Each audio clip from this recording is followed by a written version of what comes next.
Hey there, Scooby fans! Welcome to another episode of Planet Scooby Reviews. And in this episode, we are covering the Backstage Rage. Now, the Backstage Rage aired during the first season of Scooby-Doo, Where Are You? And it is the 9th episode. The day it originally aired was November 8th, 1969. If you'd like to own this episode, I highly recommend the Scooby-Doo, Where Are You? DVD box set. It comes packaged in a Mystery Machine-like cardboard box, and man does it look awesome on any shelf. With 8 DVDs, it includes all the episodes from the first 3 seasons of Scooby-Doo, Where Are You? I'll leave a link below where you can purchase it on Amazon. Also in the links below is my web address for my website called planetscoobydoo.com. On this website, I have summaries of every episode written up that I've covered so far. It is a work in progress, so there are more episodes to come on the website and to the YouTube channel. And I also have exciting Scooby-Doo news for you to catch up on. Anyway, on to the episode. So the Backstage Rage opens up with Scooby and Shaggy walking home from the Pizza Palace with a blockbuster pizza. Say, Scooby, kind of a spooky night, huh? This happens to be their third pizza for the evening, and they decide to stop and enjoy it. As Scooby devours most of the pizza pie, Shaggy spots a violin case fall out of a driving car's window. Like the Good Samaritan Shaggy is, Shaggy runs over to the violin case to see if he can return it to the owner. However, the owner has driven off. Opening up to see if he can spot some identification, he sees thousands of dollars of money inside. Shaggy insists that Scooby hold the case while he goes to a payphone to call the gang on what to do, as this took place in an era where cellular phones did not even exist yet. As Shaggy is making his phone call, the shadowy car slowly drives past him to some very suspenseful music that we don't usually hear in an episode of Scooby-Doo, Where Are You? The vehicle then stops in front of Scooby, and we see a small female poodle with very long eyelashes whimper and limp alongside the car.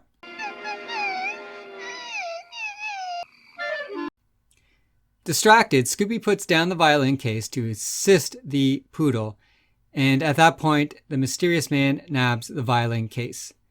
The poodle then mysteriously levitates into the air above as if it was controlled by a puppeteer, and this leaves Scooby confused as the car makes its escape. The rest of the gang show up in the Mystery Machine, and Scooby acts out what had happened. Daphne takes a look at where the girl dog disappeared, and she finds a puppet control. Written on it is the logo for Pietro's Puppets, and this puppeteer has been performing at the Strand Theatre. Pietro's Puppets? That must be the puppet show at the Strand. Scooby then agrees that the dog he saw acted much like a puppet.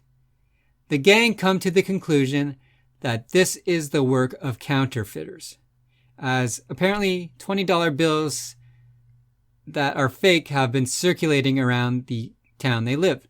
So they head to the Strand Theatre to investigate. At the theater, they are greeted by a doorman, and they talk their way past the doorman by pretending that Scooby wants to have an audition. The doorman explains to them that unfortunately they can't audition as they only accept auditions for puppetry. Sorry, chum, but you can't work this show unless you're a puppet. As the doorman explains this, he also explains that he is Pietro's assistant and far from a puppet master. Scooby, meanwhile, is investigating on his own, and he's sniffing the ground, and he comes across a witch puppet which whacks him on the nose. This causes a ruckus, and he knocks Shaggy over. While the doorman is putting his puppet Johnny aside, Shaggy and Scooby notices a poorly hidden counterfeit $20 bill. With the new evidence, the gang hastily leave, saying goodbye to the doorman. Back in the Mystery Machine, Velma examines the bill and decides that it's authentic. After Shaggy suggests they should just turn the money into a blockbuster pizza, Freddy figures out the money was planted to make them feel like nothing fishy was going on. Much to Scooby's chagrin, the gang head back to the theater. With the theater door unlocked, the gang walk past the sleeping doorman and into the theater. Naturally, at this point, the gang split up and Scooby and Shaggy are stalked by a phantom who tries dropping props on them. In another room, Velma is nearly hit by a sandbag, and after examining it, she sees the cord it was hung by has been cut. After a few more run-ins with the phantom, the gang converge on the theater stage where Velma spotted the phantom inside in the prompter's box.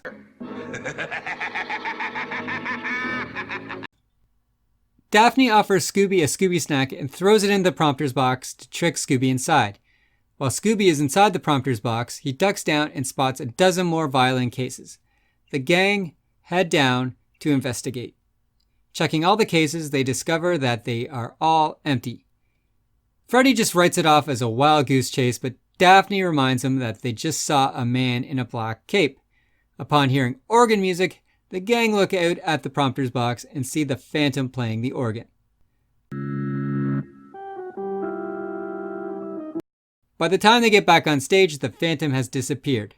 Instead, they are greeted by an angry Viking who rushes them with a sword. The Viking leaps off the stage and up into the air, frightening even Velma. Off at another spot on stage, a laughing pirate with a cutlass appears.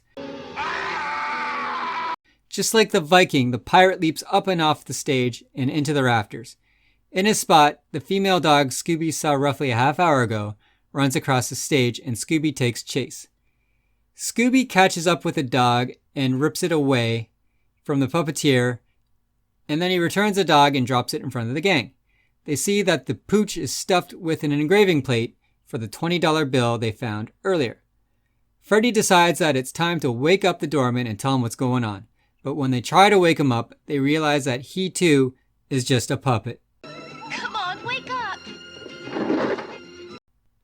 Shaggy has seen enough and tries to run out of the theater, but the door is locked.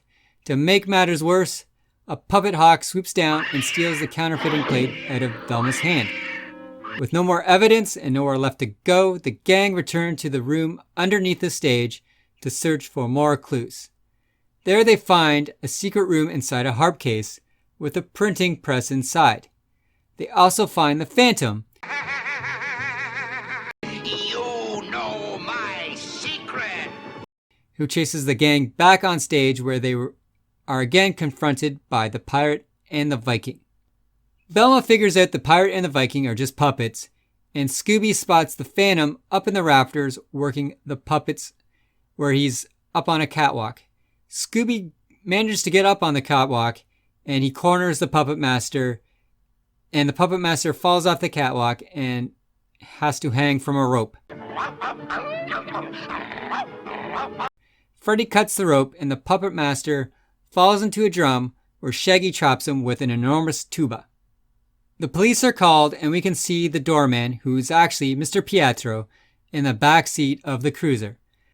The officer explains to the gang that they are heroes because the town has just been flooded with these fake $20 bills. This town's been flooded with phony 20s for weeks.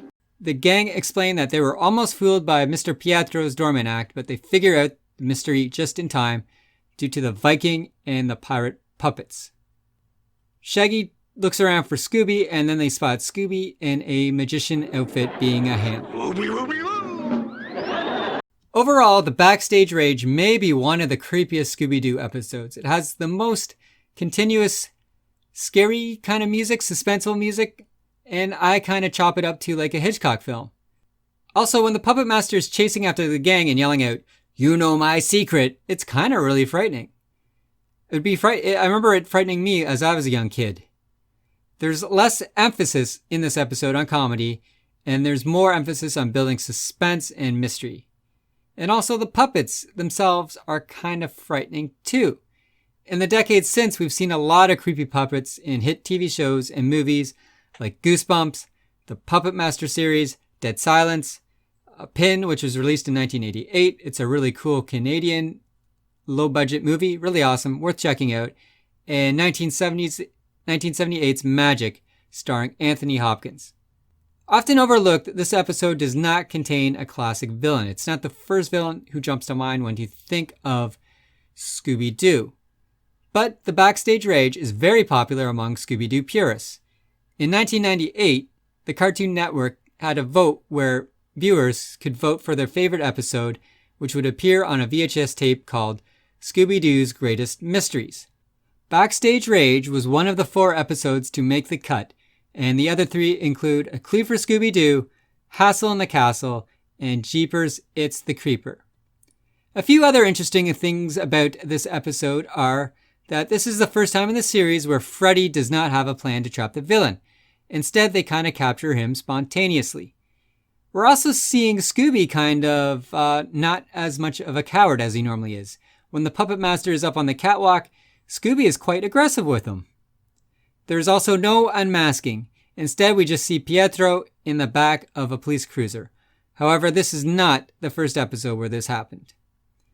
When the gang split up, Freddy splits up from Daphne and Velma.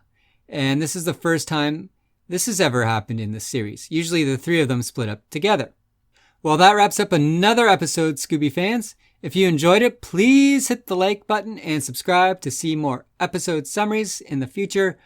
Also, feel free to request a Scooby-Doo episode. I'm doing about 1 a week, so I'm slowly making my way through them. I'm not doing chronological order because I think the episodes where I start will be a little rough and I'll probably want to go back and redo them.